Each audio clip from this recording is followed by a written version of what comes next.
They called it Buttermilk Bottom, and it was so bad that Urban Renewal tore it down. Behind they left nothing, and it's been like this for years.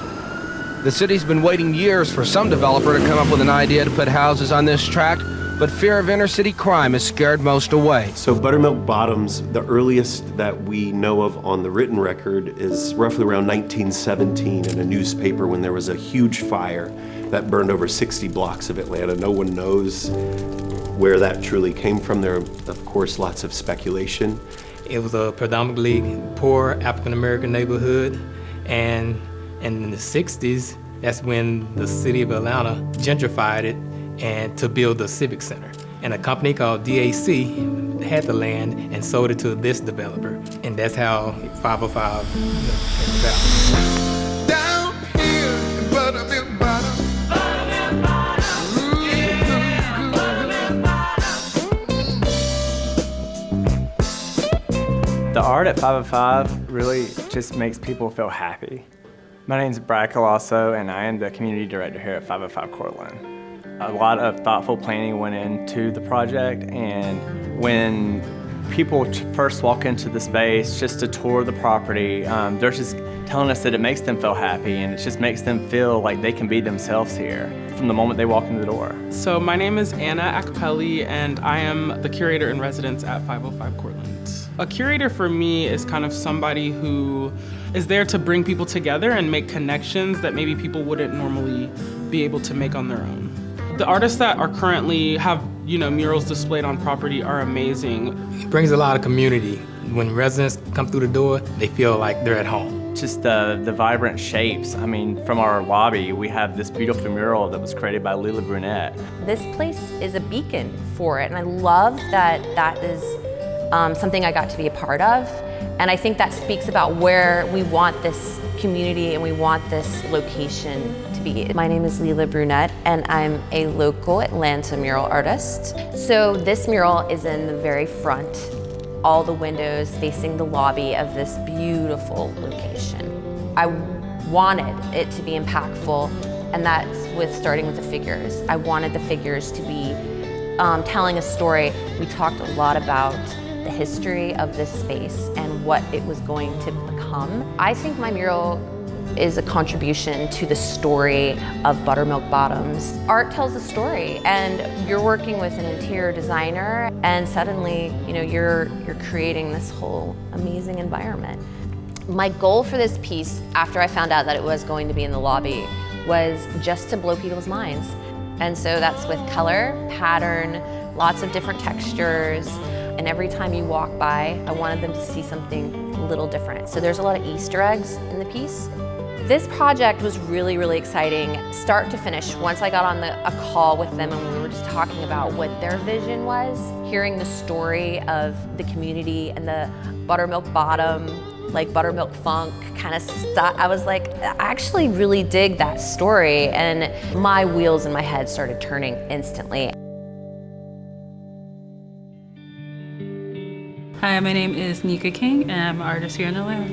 My piece for 505 Courtland is located on the outside of the building. When we decided to create the banner, the building was open, so I wanted to make sure that it was something that enticed the viewer. So I just wanted to create something very striking that kind of grabbed your eye as you were walking around. When you're driving up and you're seeing these really beautiful, stoic faces, non-representational, but you see them and it makes you feel like, okay, this is maybe a place that I could go and, feel myself. I would say my art is homage to the people who live here, and it's simply that. Just to share, we are in the process, so we've agreed with Central Atlanta Progress. There will be a bike lane brought down Renaissance from Emory to Renaissance Park. And so I know that's something we're talking about with some of your other involvements, which I think we want to make sure we start to tie this all together. Yeah. My piece is located in the bike room. It's a bike storage room. My name is Lara Quaid, and I'm an artist. Laura's work is more kind of tucked away, but the nature of her work is much more intimate, and it kind of serves itself in the place that it is. And specifically being in the bike room and the story that goes behind all of that, it makes so much sense. So I'm from Atlanta. I'm from Decatur and lived in Atlanta, in the city of Atlanta for a long time.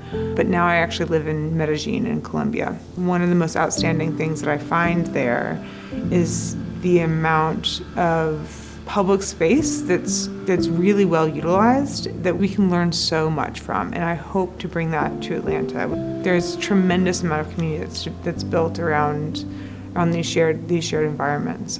This entire project was such a tremendous honor for me. So the bike room at 505, there was a lot of thoughtful planning that went into that, and the previous owner of the land, actually, his son was a cyclist. His name's Damien Drapac. He was an Australian cyclist and was killed in a bike accident.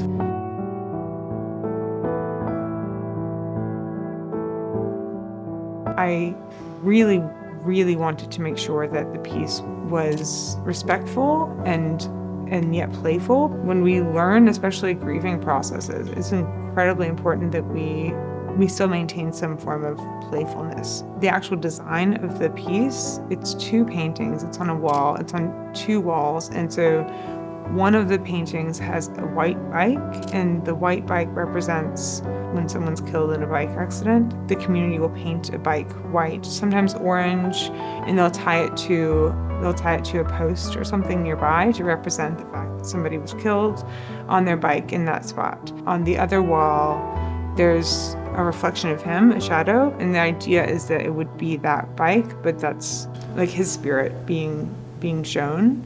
It really touched me when I spoke to his partner and his mother. They were in the room.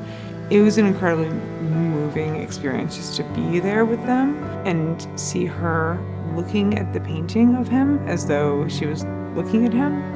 His brother said that on his birthday he wanted to be with his brother, and so he came to the room and just sat with the painting, and that just meant the world to me. It's really nice knowing that it's been more emotional than I could have ever imagined. Art heals for sure. He was a bike nut. He loved everything about bikes, like fixing them, riding them, racing them. He had a real competitive spirit. And he was a very sweet kid, but also had that kind of alpha, wanted to win every race, and but that was his passion. His passion, was bikes. Also a doctor. I think his life was really just starting, and 30, yeah. So it was a very, I'm not sure how to describe it, but unlucky, tragic event. And yeah, we just do our best to sort of honor him when we can. So Bearings Bike Works is a nonprofit in Southwest Atlanta, and their entire initiative is based off of this idea that when you give kids a bike, they're given a sense of responsibility, and they offer classes. Now I think it's every 4 or 5 days a week, when the kids can come to the workshop and learn to rebuild bikes, and after a certain number of sessions there, they earn a bike themselves, and they continue to earn bikes as they grow up, and these kids end up spending their time here and building a skill, building a community. And when I found out that Duda was somebody who worked with children with bikes, bringing those bikes into 505, as there will be some bikes provided by this organization, it's really lovely. I hope to see that that relationship actually inspires a much greater community. We're really trying to attract people who actually see the vision and see the vision of the neighborhood. Just getting the community to see that and be a part of it is exciting. I think that art has an incredible role in building community. I truly believe that our first form of communication, internationally, universally, is nonverbal. And art is one of the most important methods of expressing our nonverbal communication. Our early ancestors left their handprints on caves, so we know who was there. I believe the art that's here is a testament to the people, the ancestors, who were here before us, letting them know that we see that you're still here and we're going to build a bright future on your shoulders into a new future. A city is remembered because of the art.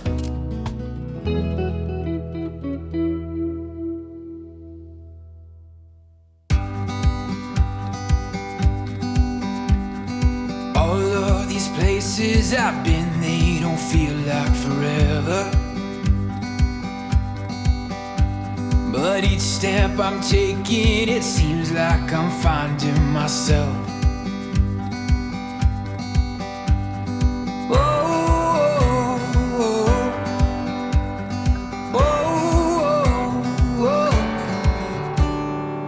There's a place I'm welcome in, there's a place I know I'm called a friend, there's a place that I'm never alone. There's a place called home, a place called home. There's a place called home, a place called home.